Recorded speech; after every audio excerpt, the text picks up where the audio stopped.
RTS Info, Didier Duployer. Les personnes en fin de vie doivent bénéficier d'une prise en charge adaptée à leurs besoins dans toute la Suisse. Le Conseil des États a accepté ce matin un texte qui demande que des bases légales soient créées pour garantir des soins palliatifs en toute région. Et les cantons doivent être impliqués dans l'élaboration de ces lois pour harmoniser les pratiques, selon la présidente du site Palliatif CH, la conseillère aux États tessinoise Marina Carobio. Au niveau suisse, il y a des différences d'accès aux soins palliatifs et d'offres des soutiens palliatifs dans la Suisse, à dépendance des régions. Et alors, pour l'association Palliative CA, mais des autres organisations aussi, c'était nécessaire de combler ces lacunes, garantir aussi le financement. Après le rapport du Conseil fédéral, on a vu qu'une des lacunes, c'est vraiment le financement. Marina Carobio répondait à Marie Giovanola. Les jeunes de 12 à 19 ans en Suisse passent en moyenne près de 3 heures sur leur smartphone et sur Internet et près de 5 heures le week-end, de 2 heures de plus qu'il y a 2 ans, selon la toute dernière étude réalisée par Swisscom et la Haute École zurichoise spécialisée en sciences appliquées. Une étude réalisée toutefois durant le semi-confinement, ce qui a pu influer les résultats. Une enquête qui montre aussi qu'un quart des adolescentes et adolescents ont déjà été victimes de cyberharcèlement.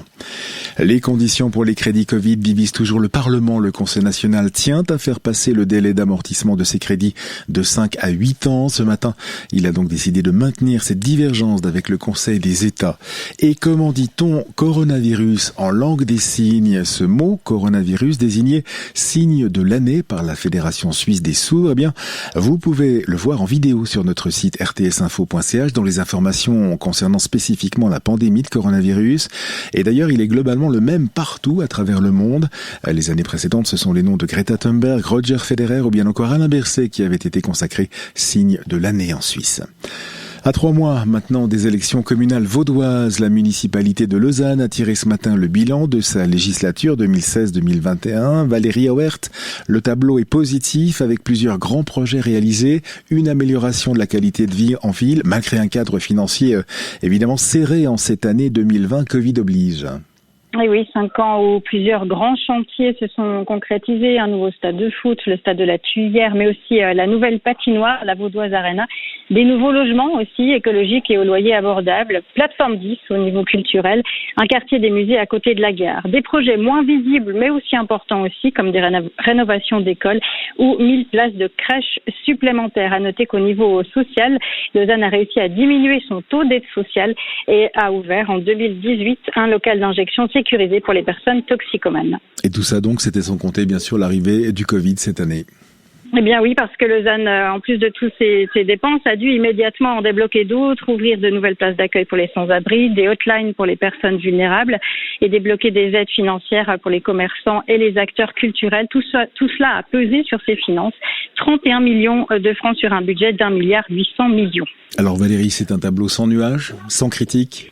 Alors, elles sont arrivées la semaine dernière, les critiques portées assez violemment par le PLR qui vise un 2e siège ce printemps. Actuellement, un seul élu PLR est aux côtés de 6 élus de gauche. Le PLR a listé toute une série d'échecs, de retards, de dysfonctionnements ces 5 dernières années. Des critiques pas entièrement balayées par le syndic Grégoire Junot qui a reconnu quelques retards inévitables, dit-il, dans la finalisation de certains grands projets. Valérie, merci. En Chine, maintenant, plus d'1 demi-million de personnes sont employées de force dans les champs de coton du Xinjiang, selon un rapport publié aujourd'hui par un groupe de réflexion américain. La Chine, accusée depuis des mois de recourir au travail forcé des Ouïghours et des autres minorités musulmanes de cette région de l'ouest du pays. Michael Pecker, vous êtes à Shanghai. Ce phénomène serait généralisé selon le rapport en question. Oui, tout le coton produit au Xinjiang doit être considéré comme potentiellement contaminé par le travail forcé. Voilà les conclusions sans détour d'Adrian Zenz, spécialiste du Xinjiang et auteur du rapport en question. De quoi mettre sous pression les nombreux acteurs de l'industrie textile et du prêt-à-porter. La production régionale représente pas moins de 20% du coton récolté chaque année dans le monde.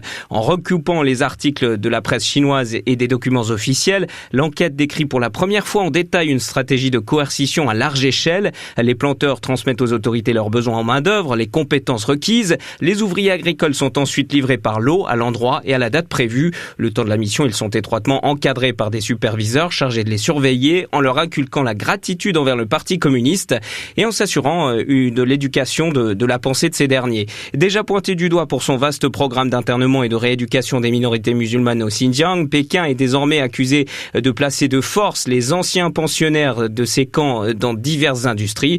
Une source de tension supplémentaire entre la Chine et l'Occident. Les précisions de Michael Pecker de Shanghai.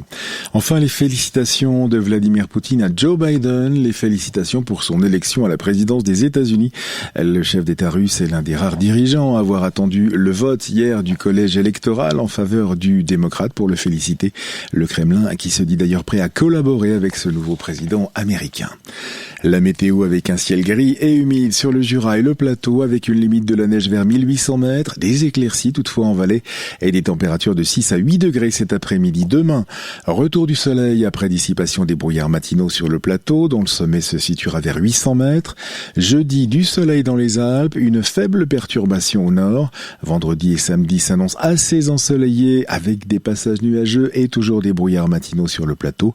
Dimanche s'annonce lui très nuageux et pluvieux. La météo avec De Villars, du